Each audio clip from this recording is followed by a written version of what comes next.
सारी योजनाओं का लूटने का कार्य किया है। सरकारी नियम है, प्रखंड के सारे मनरेगा अधिकारी बिचौलिए और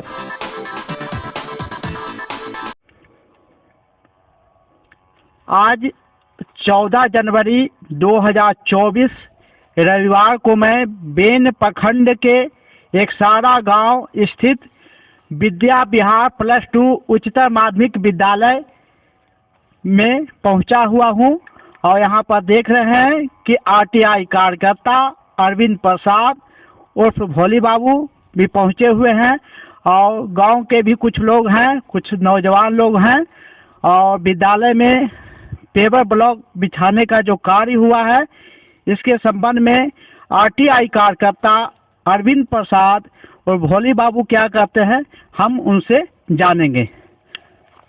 देखिए, आज विद्या विहार +2 उच्चतर माध्यमिक विद्यालय अक्षरा के प्रांगण में है।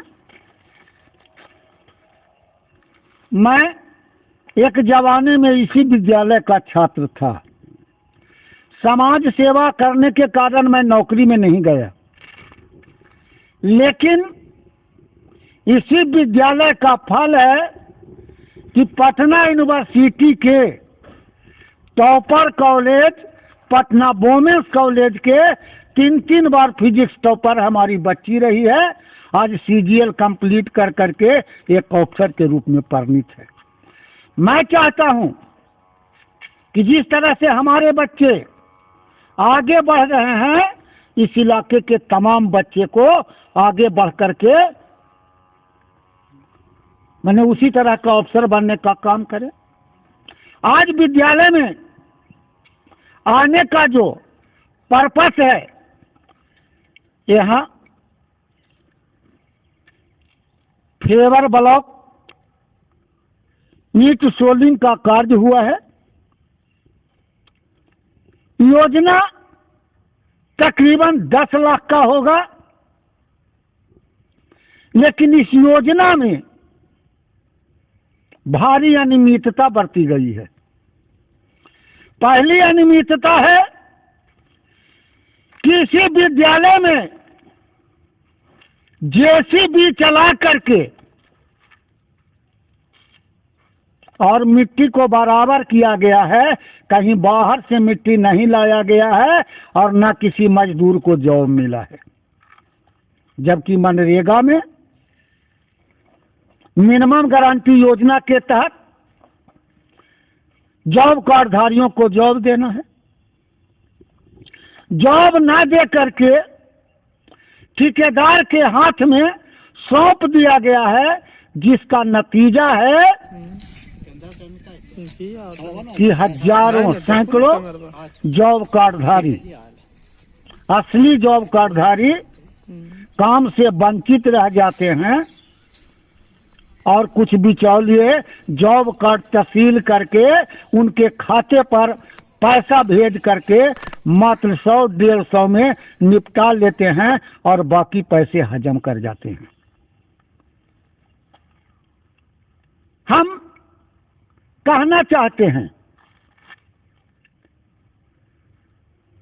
कि इसमें 6 इंची कॉम्पैक्ट बालू का प्रावधान है, लेकिन जहां भी फाइबर ब्लॉक का ईंट सोलिंग हुआ है 2 इंची भी बालू देखने के लिए नहीं मिलेगा।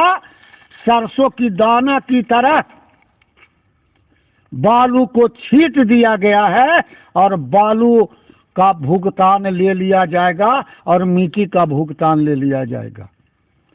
इस लूट में रोजगार सेवक, पीटीए, जेई, कार्यक्रम पदाधिकारी और बिचौलिया मिल कर करके मनरेगा के बेन प्रखंड में सारी योजनाओं का लूटने का कार्य किया है। अगर लूट की मंशा नहीं होती तो पहले बोर्ड लगाते। सरकारी नियम है कि सरकार के अधीनस्थ कोई भी कार्य होता है, प्राक्कलन के अनुसार कितना का कार्य करना है, उसके हिसाब से बोर्ड लगा करके कार्य की शुरुआत किया जाना चाहिए। लेकिन प्रखंड के सारे मनरेगा अधिकारी बिचौलिए और मुखिया के साथ मिले हुए हैं, इसलिए बोर्ड नहीं लगाते हैं। 10 लाख में 2 लाख का भी काम नहीं होता है और बिचौलिया लूट कर करके मनरेगा पदाधिकारी और बिचौलिया मिल करके आपस में बंदर बांट करके योजना को खा जाते हैं और लीपा पोती कर करके कार्य किया जा रहा है। हम सरकार से मांग करते हैं कि इसकी जांच निगरानी से कराइए, पर्दे उठ जाएगा, सच्चाई पता चल जाएगा और इस कार्य में जितने भी मनरेगा अधिकारी हैं, मुखिया हैं, इन लोगों के जांच करवा करके इन सारे अधिकारियों और इस ग्राम पंचायत के मुखिया के ऊपर FIR करने का कोशिश करें, तो कि भविष्य में ऐसा कोई घिनौना काम नहीं करे। और इसी तरह का कार्य बगल में श्री संत मध्य विद्यालय एक सारा है, उसमें भी लिपापोती किया गया है। माने मनरेगा अधिकारी और बिचौलिया का कहना है कि मनरेगा का अर्थ होता है मान भर लूटना। हम इस लूट को बर्दाश्त नहीं करेंगे। मैं RTI एक्टिविस्ट हूँ, सूचना के अधिकार के तहत इसका मांग किया है, लेकिन ढाक के 3 पात हो जाते हैं, अधिकारी दौड़ाते रहते हैं।